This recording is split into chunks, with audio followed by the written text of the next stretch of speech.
Muy buenas noches, sean bienvenidos nuevamente. Les saludo con mucho gusto.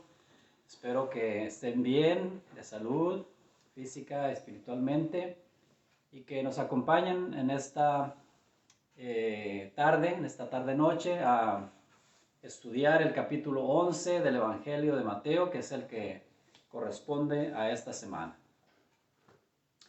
Padre, te damos gracias por tu infinita misericordia, por tu amor, porque nos has guardado, Señor. Nos ponemos en tus manos para que seas tú guiándonos en el transcurso de esta lección, Señor. Que sea tu palabra la que nos edifica, que entre a nuestros corazones y sea plantada como una semilla en tierra fértil, Señor, que fructifique al 100 por 1. Gracias, Señor. Prepara nuestros corazones para recibir de tu parte, Señor, con todo agrado. Te lo pedimos en el nombre de Jesús.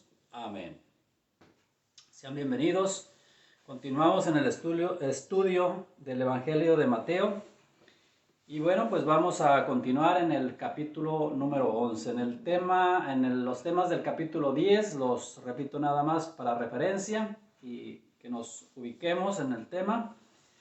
En el capítulo anterior revisamos la elección de los 12 discípulos. ¿Recuerdan? Los 12 discípulos a los cuales Jesús les manda en misión, les manda a hacer una misión muy importante, que es la que nos ha mandado también a nosotros.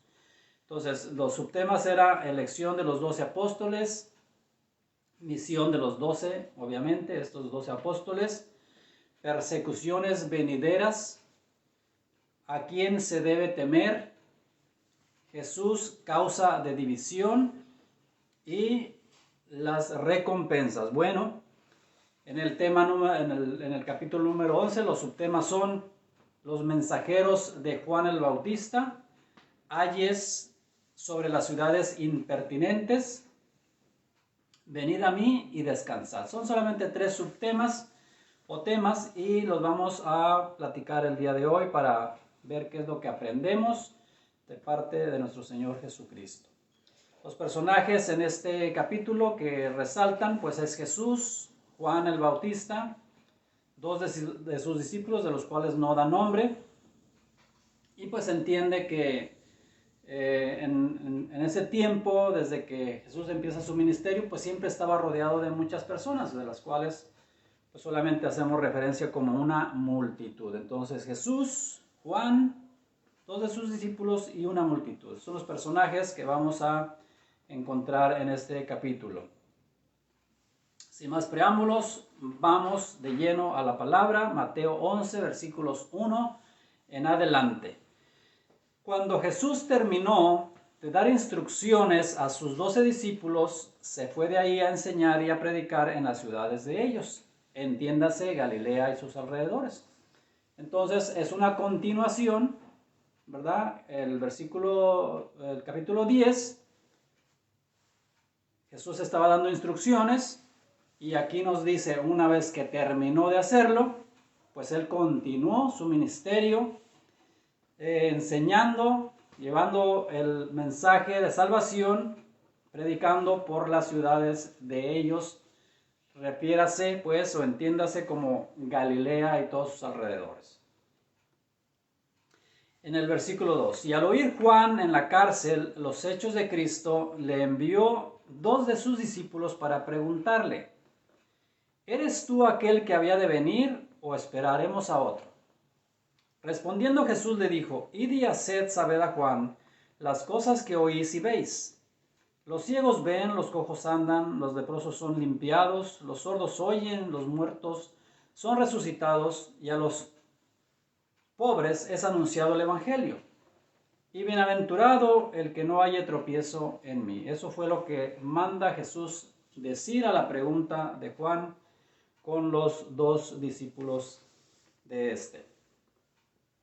El arresto de Juan es mencionado tanto en Mateo 4:12, pero la historia completa de su encarcelamiento lo narra Mateo en el capítulo 14:3-12, o sea, estamos dando un anticipo de lo que viene. Mateo capítulo 14, versículos 2 al 12, ahí se narra con más detalle el encarcelamiento de Juan, por lo cual ahorita solamente vamos a dejarlo ahí. Es muy probable que Juan conociera de antemano lo que Jesús le manda decir con los enviados, ya que los milagros que Jesús hacía o realizaba asombraban a propios y extraños, como lo hemos estado viendo en la narrativa que escribió Mateo por instrucción del Espíritu Santo. Entonces, es muy probable que ya lo supiera. Y aun cuando Juan estaba preso, esto es posible porque continuaba teniendo relación con el exterior por medio de sus discípulos, como lo vemos aquí. Lo cual debía ser una confirmación suficiente de que Jesús era y es el guiador, el que traería salvación del pecado, y lo hizo. Por lo que hemos estudiado también, si nos recordamos en el capítulo 1, bueno, aquí lo vamos a leer para que vea que todo se va entrelazando. En el capítulo 1, esto ya nos había sido dicho. Y primero le fue dicho por el ángel del Señor a José, que desposó a María. María, la madre de Jesús, pues ella fue la que concibió del Espíritu Santo. En Mateo 1:21, capítulo 1, que ya estudiamos, en el versículo 21 se lee lo siguiente. Y dará a luz un hijo. Esto le estaba diciendo el ángel del Señor a José.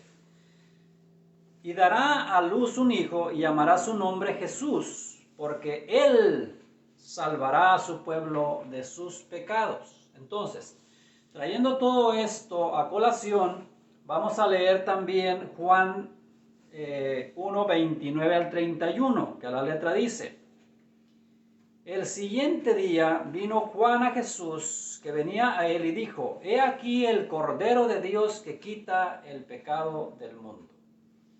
Estamos tratando de entender el por qué Juan hace la pregunta. Este es aquel que yo dije: después de mí viene un varón, el que es antes de mí, porque era primero que yo.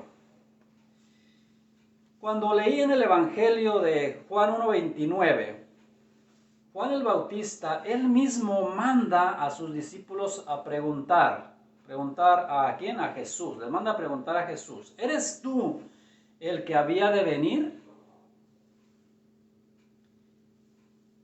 Juan pues había reconocido plenamente que Jesús era el Cordero de Dios que quita el pecado del mundo y que era el que había de venir.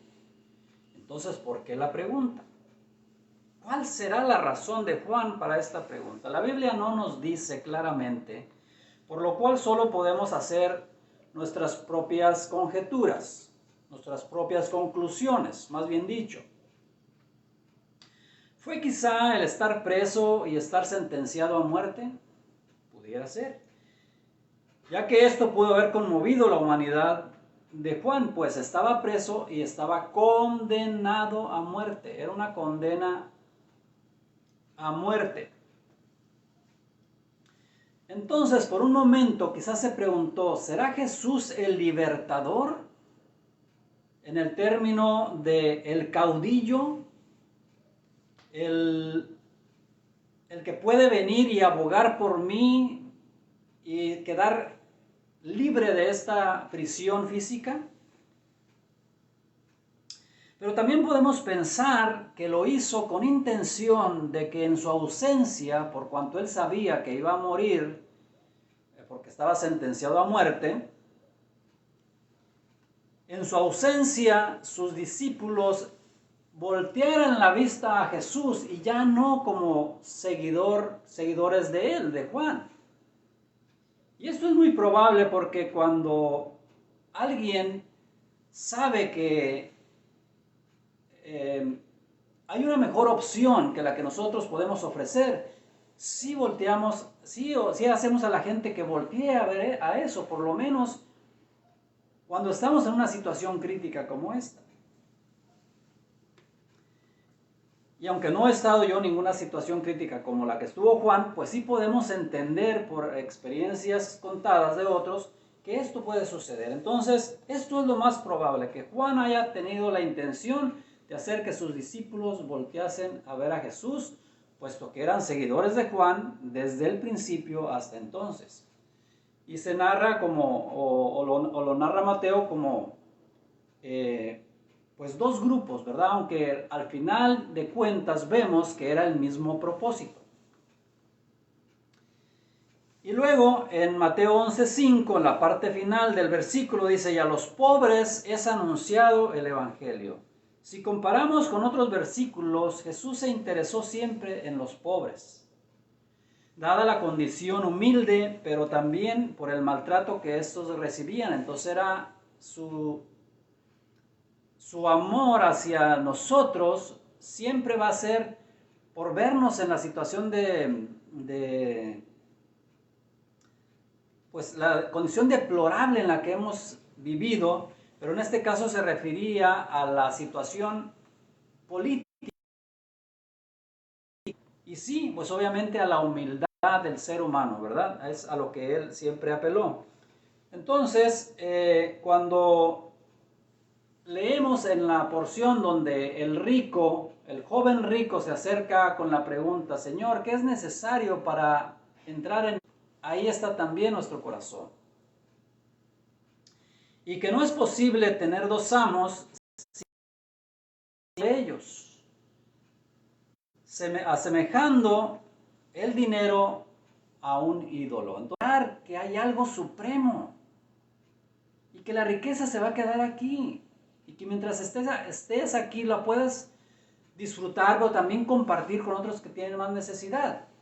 Por tanto, Jesús habla de los humildes de espíritu, como aquellos que reconocen que Dios es primero en sus vidas. Continúo leyendo en el versículo 7. Mientras ellos se iban, o sea, Juan manda a sus discípulos, van y le preguntan a Jesús, Jesús les contesta, y mientras ellos se iban, comenzó Jesús a decirle: ¿qué saliste a ver al desierto? ¿Una caña sacudida por el viento? ¿O qué salisteis a ver? ¿A un hombre cubierto de vestiduras delicadas? He aquí los que llevan vestiduras delicadas en las casas de los reyes están. ¿Pero qué profeta? Sí, os digo, y más que profeta, porque este es de quien está escrito. Esto es lo que estaba escrito de él.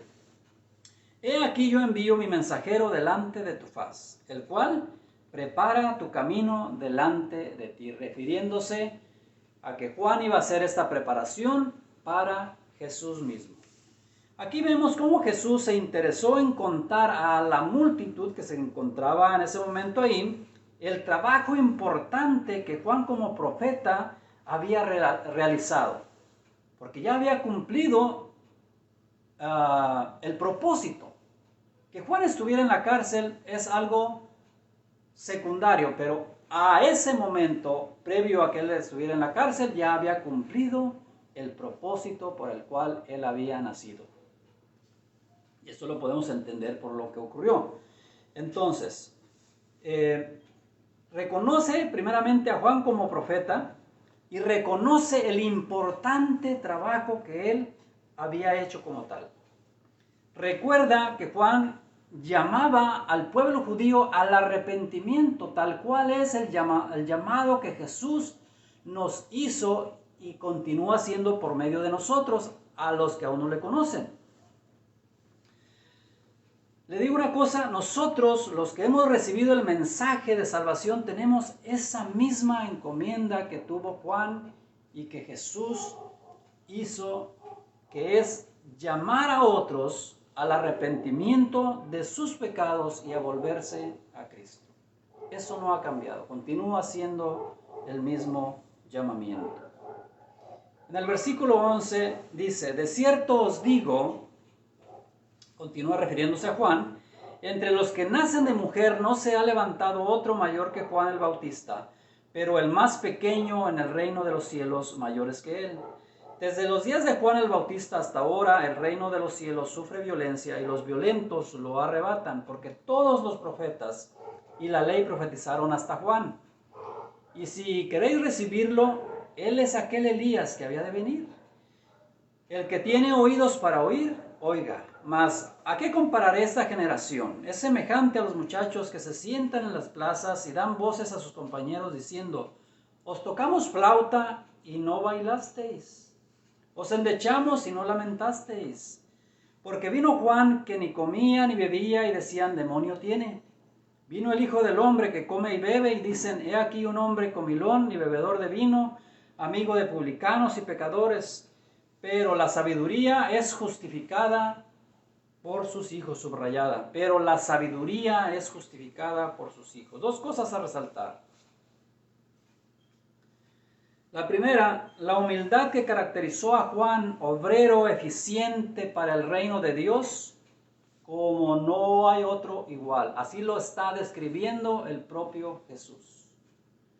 Un siervo en toda la extensión de la palabra, que cumplió cabalmente su encomienda, que vivió sin ostentaciones, y entre líneas vemos cómo Jesús lo compara con los escribas y fariseos que vestían sus atuendos vistosos, pero que su obra, la obra que ellos realizaban, era totalmente equivocada. Desgiversaban las escrituras para imponer cargas sobre el pueblo judío. Y según la Biblia, en Mateo 23, 2, 7, que también es un anticipo, un adelanto de lo que vamos a ver después, dice: todo lo hacían, estoy parafraseando estos versículos, Mateo 23, 2 al 7, solamente lo resumo: todo lo hacían para ser vistos por los hombres, es decir, pura fachada. Más adelantito vamos a leer estos versículos, por eso ahorita nada más les doy un resumen de ello. Y lo otro, que el mundo está entretenido, habiendo sido seducidos ya por el enemigo, teniendo cauterizada el alma, y el enemigo solo busca destruirnos, mas no nos damos cuenta. Necesario es pues despabilarnos y buscar a Cristo, el único capaz de redimir nuestra alma del pecado. El segundo tema, ese fue de que, pues aquí se narra que Juan envía a dos de sus discípulos a preguntarle a Jesús, y lo que ya le contestó, como acabamos de leer. Y el segundo tema es ayes sobre las ciudades impertinentes, es decir, dolores que te hacen producir un ay de angustia, de terror, de dolor, y lo refiere sobre aquellas ciudades, pero pues entendemos que no es a la ciudad, no es a las piedras, a los muros, a las casas, sino que es a los habitantes de esta ciudad. Dice: ayes sobre las ciudades impertinentes. Mateo 11, 20 al 24. Entonces comenzó a reconvenir a las ciudades en las cuales había hecho muchos de sus milagros. Ya le conocían y sabían quién era, y habían visto lo que él hacía. Entonces comenzó a reconvenir nuevamente a las ciudades en las cuales había hecho muchos de sus milagros, porque no se habían arrepentido, diciendo: ay de ti, Corazín, ay de ti, Betsaida, porque si en Tiro y en Sidón se hubieran hecho los milagros que han sido hechos en vosotras, tiempo ha que se hubiesen arrepentido en silicio y en ceniza. Por tanto os digo que en el día del juicio será más tolerable el castigo para Tiro y para Sidón que para vosotras. Y tú, Capernaum, que eres levantada hasta el cielo, hasta el Hades serás abatida. Porque si en Sodoma se hubieran hecho los milagros que han sido hechos en ti, habría permanecido hasta el día de hoy. Por tanto os digo que en el día del juicio será más tolerable el castigo para la tierra de Sodoma que para ti. Jesús predicaba en su pueblo y sus alrededores. Los hombres y mujeres veían los prodigios, los milagros, las sanidades que estaba haciendo, Y aún así, dice, no se arrepentían. El pueblo pues era testigo de los prodigios y milagros realizados por Jesús durante su ministerio. Fueron exhortados directamente por él, mas pareciera que les estaba hablando, que estaba hablando con las piedras, que estaba hablando con los árboles, que estaba hablando con los muros, las paredes, porque no había ninguna reacción a sus palabras, más allá de que se sorprendían, de que se maravillaban de las proezas que estaba realizando. Pero espiritualmente no había ningún efecto en ellos.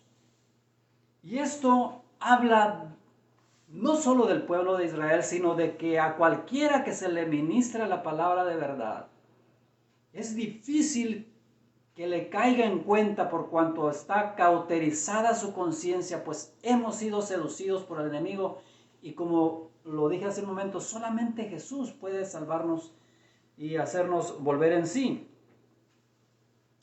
Es como si entrara por un oído su palabra, su consejo, su exhortación y les saliera por el otro y entonces quedaban igual.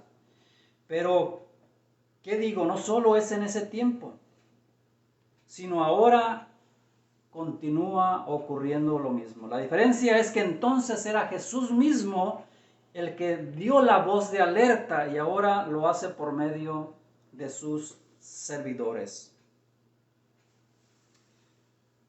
¿Puso atención a lo que leí? Esos ayes sobre las ciudades, como lo dice Jesús de una manera, bueno, no lo dice Jesús, perdone, es un subtítulo que a la hora de que se escribió la Biblia se puso ahí. Quienes escribieron estos subtítulos dijeron, bueno, esto parece que se le dijo a personas impertinentes. Una persona impertinente. ¿Qué es una persona impertinente? Será necesario abrir nuestro buscador y rápidamente teclear aquí impertinente para saber a dónde nos lleva nuestro buscador. Denme un segundo. Dice que no es adecuado u oportuno en un momento o una ocasión determinados, que resulta molesto por sus exigencias o peticiones. A un impertinente el diccionario lo llama así, que no es adecuado u oportuno en un momento o una ocasión determinados. Entonces, cuando vemos acá que estos ayes de angustia, de dolor, son para ciudades impertinentes, es que estaban metidos en otra cosa, como diciendo, todavía no es mi tiempo. Ya habrá oportunidad, pero déjeme decirle que el tiempo es de Dios, no de nosotros. Nosotros en cualquier instante podemos dejar de respirar y entonces ya no habrá más oportunidad. La oportunidad es cuando aún tenemos conciencia, porque tiene que ser una decisión voluntaria, consciente totalmente. Entonces, lo que leímos en Mateo 11, 20 al 24, no lo debemos de olvidar. Nos está hablando también a nosotros. Nos está hablando también a nosotros. Le digo una cosa, Jesús es un Dios de oportunidades. Eso sí se lo puedo decir con toda seguridad. Es un Dios de oportunidades. Si no piense por un instante, ¿por qué aún no nos ha destruido si no hacemos todo conforme a su voluntad? Hacemos tal vez el intento y el esfuerzo, pero si Él nos pagara conforme a nuestras acciones, estaríamos out. Mas Jesús en su misericordia nos ha preservado hasta este día. Entonces Jesús es un Dios de oportunidades y si ha retrasado su segunda venida es por su infinita misericordia, por amor a usted y por amor a muchos que aún no han entregado su corazón, aquellos que aún no han dado el paso de fe. Jesús nos invita a entrar a su corazón, más bien Jesús nos invita a aceptarle y nosotros permitirle que Él entre en nuestro corazón. Y eso es algo que usted como yo tenemos que hacer. Hacerlo nuestro Señor y Salvador. Y entonces Él nos concede la salvación y la vida eterna. Es así de sencillo, solamente por creer. Eso es lo que dice la palabra. Y el tercer subtema, venid a mí y descansad, lo vamos a leer esta porción es en Mateo 11, del 25 al 30, solamente son 30 versículos, o sea que ya estamos en la última parte. En aquel tiempo, respondiendo Jesús dijo, te alabo, Padre, Señor del cielo y de la tierra, porque escondiste estas cosas de los sabios y de los entendidos, y las revelaste a los niños.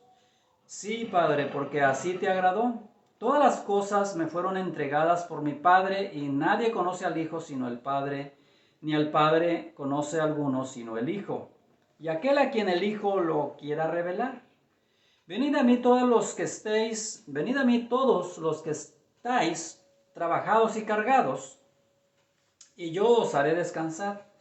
Llevad mi yugo sobre vosotros y aprended de mí, que soy manso y humilde de corazón, y hallaréis descanso para vuestras almas, porque mi yugo es fácil y ligera mi carga.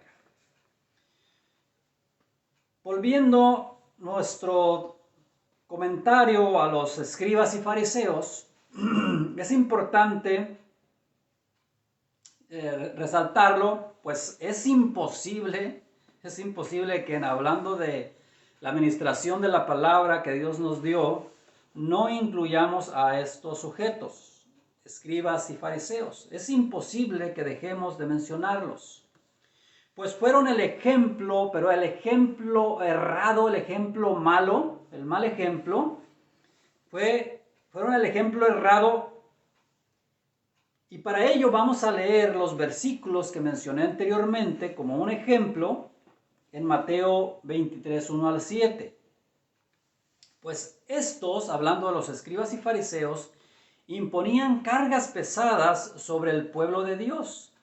Y ahora Jesús aquí, como leímos, vino y les dio y nos dio ya no más cargas, sino que viene a darnos el descanso de todas esas tradiciones, de todas esas cargas religiosas que se imponen como una condición para ser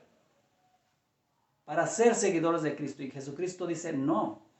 Veamos por favor, ya para terminar, veamos lo que dice Mateo 23 y vamos a leer del 2 al 7 solamente. Jesús hablando, en la cátedra de Moisés se sientan los escribas y los fariseos. Así que todo lo que os digan que guardáis, guardadlo y hacedlo. Mas no hagáis conforme a sus obras, porque dicen y no hacen. Porque estas cargas pesadas y difíciles de llevar, porque atan cargas pesadas y difíciles de llevar y las ponen sobre los hombros de los hombres, pero ellos ni con un dedo quieren moverlas. Antes hacen todas sus obras para ser vistos por los hombres, pues ensanchan sus filacterias y extienden los flecos de sus mantos, y aman los primeros asientos en las cenas y las primeras sillas en las sinagogas, y las salutaciones en las plazas, y que los hombres los llamen rabí, rabí. Lo que Jesús está diciendo aquí es que todas esas cargas pesadas que los escribas y fariseos y los que actúan hoy día como escribas y fariseos, porque esto sigue ocurriendo, son cargas pesadas que ellos mismos no llevan y que por tanto eso no es correcto, sino que ahora busquemos hacer lo que Jesús nos manda. Hoy como entonces, el llamado de Jesús sigue siendo el mismo. Venid a mí los que estéis trabajados y cargados, y yo os haré descansar. Jesús refiriéndose a que sus mandamientos no son gravosos, y él mismo nos puso el ejemplo de que sí es posible vivir una vida en santidad, si Cristo realmente mora en nuestros corazones, porque solos no lo podemos hacer. Esa es la condicionante, que debemos tener ya a Jesucristo en nuestro corazón, por cuanto ya le hemos recibido, pero hemos estudiado, hemos meditado en su palabra y hemos visto qué es la verdad que Él quiere para nuestras vidas. Pues Jesús nos insta a conocer la verdad por medio de su palabra para adquirir sabiduría y discernimiento, por medio de los cuales sabremos si alguien procura imponernos cargas que no debemos de llevar, aún religiosas, las cuales no tienen nada que ver con la fe en Cristo Jesús. Mire lo que dice primera carta de Juan 5, 3 al 5 para terminar. Pues este es el amor a Dios, que guardemos sus mandamientos. Y sus mandamientos no son gravosos, porque todo lo que es nacido de Dios vence al mundo. Y esta es la victoria que ha vencido al mundo, nuestra fe. ¿Quién es el que vence al mundo sino el que cree en Jesús, en el Hijo de Dios? Creer. Creer no tiene nada con hacer una obra. Pero también después vimos, sabemos, no lo hemos visto, pero sabemos, y si usted indaga ahí en el libro de Santiago, pues que un cristiano muestra su fe por las obras. Pero para obtener la salvación no requerimos otra cosa más que creer en el Hijo de Dios, que es nuestro Señor Jesucristo, el cual, si le aceptamos, viene a morar en nuestros corazones y Él nos otorga ese regalo de la salvación y la vida eterna. Eso es lo único que necesitamos hacer, y lo cual invitamos que usted, si no lo ha hecho, lo haga. Pues bien, aquí terminamos el capítulo 11. Damos gracias a Dios por sus vidas, damos gracias a Dios porque nos permitió llegar a este objetivo, y el capítulo 12 pues está programado para la siguiente semana, en miércoles también, si Dios lo permite. Que el Señor les bendiga grandemente y nos vemos la próxima semana.